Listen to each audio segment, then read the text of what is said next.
Okay, today we're going to discuss a rhombus, or plural rhombi, and squares. These are still part of the parallelogram family tree, so they contain all of the parallelogram characteristics plus a couple more specific ones. So Unit 3B, Day 3. For a rhombus, here are the new characteristics. So for a rhombus, we have 4 congruent sides.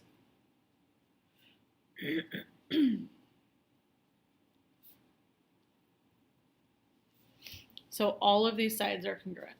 A rhombus is kind of like a square that kind of got pushed over. So tilted a little bit. A rhombus also has diagonals that are perpendicular.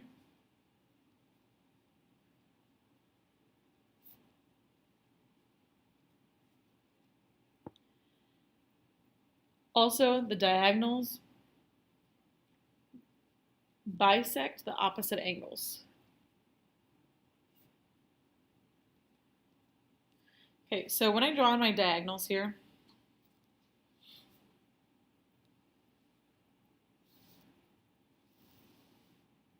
I can tell that they are perpendicular. Okay, additionally, these diagonals bisect the angles, so this angle D is being bisected or cut exactly in half. Okay, what do we still know is true? These are the ones that are true of a parallelogram that are still true for a rhombus. Okay, opposite sides are parallel.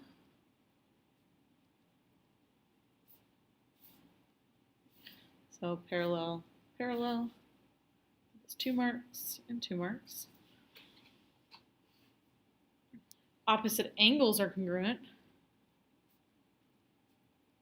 Okay, so if D is cut exactly in half by this diagonal, and B is cut exactly in half by this diagonal, additionally, D and B are congruent. Okay, same thing here. If A is cut exactly in half, C is cut exactly in half, and A and C are congruent, so they have the same markings. Next part, consecutive angles are supplementary, so that means A and D here, consecutive interior angles, are supplementary.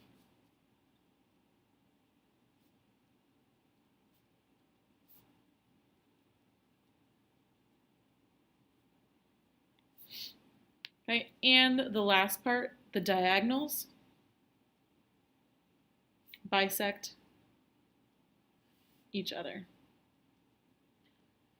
So different from a rectangle where the diagonals are congruent, this time the diagonals bisect each other. So I'll give this one 2 marks and this one 2 marks. And this one 3 marks, this one 3 marks. Notice on our family tree here, the rhombus is similar to a parallelogram. It does not have the same characteristics of a rectangle.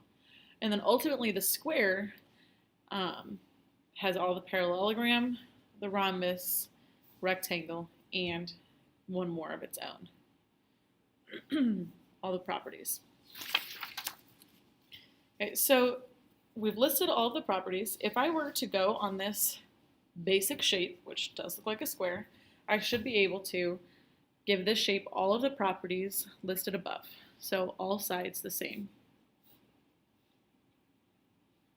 Okay, opposite angles congruent, parallel sides, opposite sides parallel. Okay. Diagonals bisect each other. Diagonals are perpendicular, and diagonals bisect the angles. So as I drew this bisected the angle. Each of those still has 1 mark. Okay, let's go ahead and talk about a square now. A square has all of these properties, okay, plus the rectangle properties. So let's just start listing them. 4 right angles, 4 congruent sides, And let's talk about the diagonals.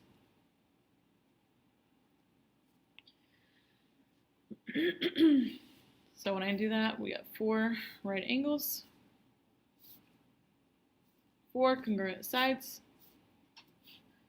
Okay, the diagonals now, they are congruent, they bisect each other,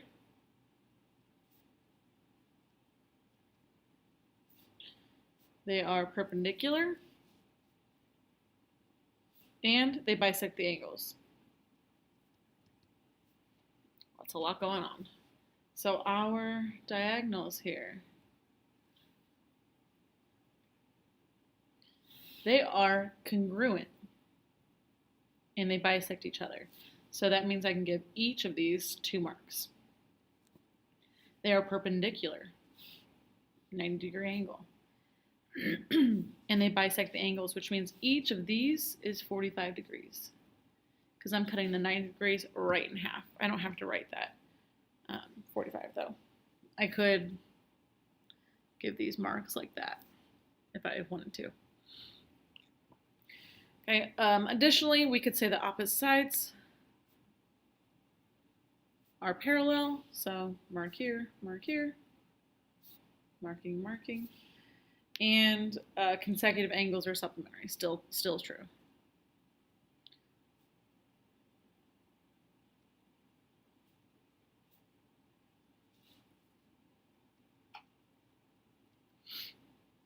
Not really a way to mark that on my picture. So let's go ahead and mark up our basic shape. Opposite sides are parallel. All sides congruent. 4 right angles. Diagonals bisect each other. So all 4 pieces are congruent. Additionally, the diagonals are perpendicular. When you're ready, flip to the next page.